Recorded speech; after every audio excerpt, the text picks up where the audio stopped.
বাচ্চাদের জন্য ঝটপট আজকে পিৎজা বানিয়ে ফেললাম, আর এটা কিন্তু সম্পূর্ণ চুলায় করেছে, একদম ঘরোয়া উপায়ে। আসসালামু আলাইকুম সবাইকে, কেমন আছেন সবাই? আশা করি তো ভালো আছেন। তো এটা যে এতটা মজার এবং এতটা সুন্দর হয়েছিল দেখতে। আর আমার চ্যানেলে যদি আপনারা নতুন হয়ে থাকেন, চ্যানেলটাকে সাবস্ক্রাইব করে পাশে থাকার অনুরোধ রইল। আর এখানে যে বেশ কিছুটা পেঁয়াজ কুচি দিয়েছিলাম, আর এটা সম্পূর্ণ আমি বিফ দিয়ে করব। তো এখানে যে প্রথমে একটু আদা রসুন বাটা দিয়েছিলাম আর একটা টমেটো দিয়েছিলাম, দিয়ে আমি যে একটু ভাজা ভাজা করে নেব।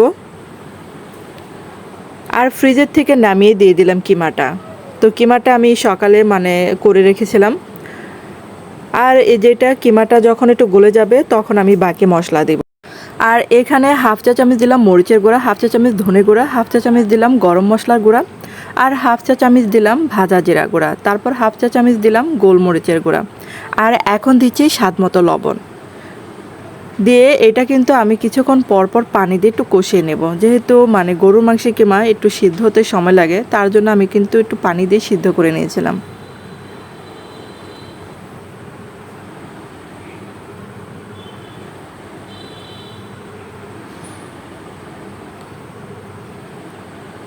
আর এখন এই যে একটু পানি দিয়ে দিলাম, পানি দিয়ে ঢাকনা দিয়ে কিন্তু আমি কিছুক্ষণ ঢেকে রাখবো এটা। তারপর মাংসটা যখন সিদ্ধ হয়ে গেছে তখন 1 চা চামচ কর্নফ্লাওয়ার দিয়ে আমি ভালো করে মিশিয়ে নেব। এটা না দিলেও চলে। আর এখন এই যে বেশ কিছুটা চিলি ফ্লেক্স দিয়ে দিলাম, তারপর দিলাম টমেটো সস।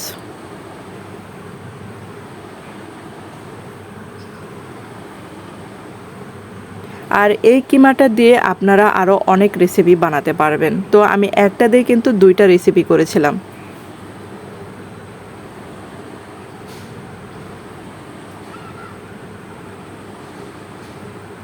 তো পানিটা শুকানো পর্যন্ত এটা নাড়তে থাকবো অনবরত। আর এখন এই যে পিৎজার যেটা সেটা খামির তৈরি করে নেব। এখানে যে 2 কাপ দিলাম ময়দা,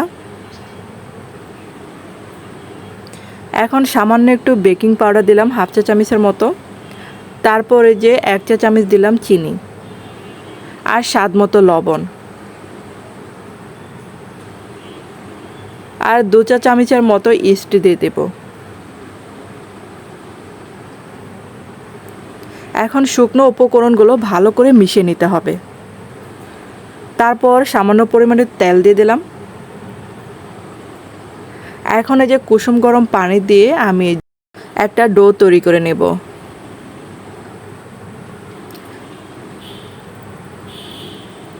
তো এরকম হবে ডোটা, আর উপর দিয়ে কিন্তু আমি একটু তেল মাখিয়ে নিচ্ছি।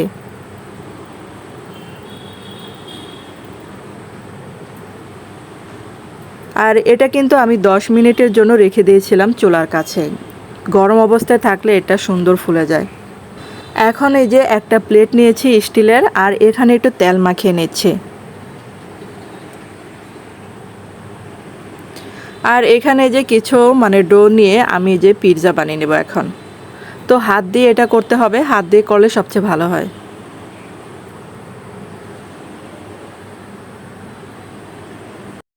আর এখন একটা কাঁটা চামচ দিয়ে একটু ছিদ্রি করে নিচ্ছি যাতে ভিতরেটা ফুলে না যায়।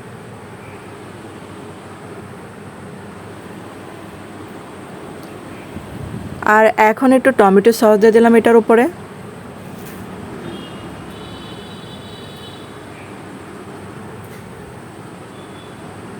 তো এটার উপরে আমি বেশ কিছুটা চিলি ফ্লেক্স দিয়ে দিলাম, কারণ বিফের সাথে কিন্তু চিলি ফ্লেক্স ঝাল ঝাল হলে বেশি ভালো লাগে। তো এখন এটা সুন্দর করে এটার উপর সেট করে নেব। যেহেতু ঘরেই বানাচ্ছি তার জন্য একটু বেশি করে দিয়ে দিলাম। আমার এই ভিডিওটা যদি আপনারা ফেসবুকে দেখে থাকেন তাহলে ভিডিওটা একটু কষ্ট করে শেয়ার করে দেবেন। আর এখানে যে আমি ক্যাপসিকামের বদলে টমেটো ছিল সেটা দিয়ে দিলাম। আর আপনাদের হাতের কাছে ক্যাপসিকামটা থাকলে দিয়ে দিবেন, যেহেতু আমার কাছে ছিল না তার জন্য টমেটোই দিলাম। আর এই যে পেঁয়াজ গোল গোল করে কাটা সেটা দিয়ে দিলাম।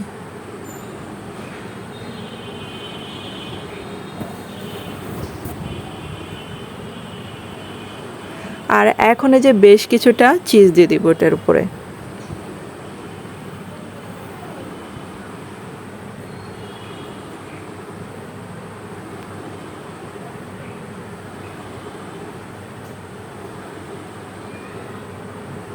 এখন এই যে একটা ডিমের কুসুম আমি এই যে সাইডে দিয়ে দিলাম ব্রাশ করে।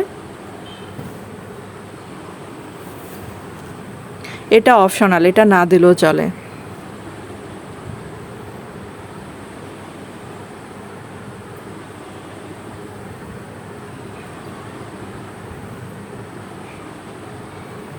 এইখানে যে একটা কড়াই নিয়েছিলাম আর কড়াইটা আগে থেকে গরম হতে দিয়েছিলাম। তারপরে যে আমি কিন্তু ঢাকনা দিয়েছি, কারণ আমার এই স্ট্যান্ডটা নিচু ছিল, তার জন্য স্টিলের ঢাকনাটা ইউজ করেছি আমি। স্টিল না সিলভার যেটাই বলেন। তারপরে যে ঢাকনা দিয়ে আমি এই যে ঢেকে রাখবো 10 মিনিটের জন্য। আর চুলার আঁচটা আমি মিডিয়াম টু হাই রেখেছিলাম। এখন এই যে ঢাকনা দিয়ে ঢেকে রাখছি। তারপর দেখেন এই যে এরকম হয়েছিল আমার। তো অনেক মজার হয়েছিল, এটা ঝাল ঝাল হয়েছিল বিফ মানে আমার পিৎজাটা। আর বাচ্চারা তো অনেক পছন্দ করেছিল। তো আমার পিৎজা কাটার নেই দেখে আমি মানে এটার সাহায্যে কেটে নিলাম। তো কেমন হলো কমেন্ট করে জানাবেন। আর অবশ্যই যারা এভাবে এখনও খান নাই, আমার মতো ঝটপট ফাঁকিবাজি পিৎজাটা বানিয়ে ফেলতে পারেন। তো অলরেডি কিন্তু আমার ছোট মেয়ে আগে নিয়ে ফেলেছে 1 পিস। ধন্যবাদ সবাইকে।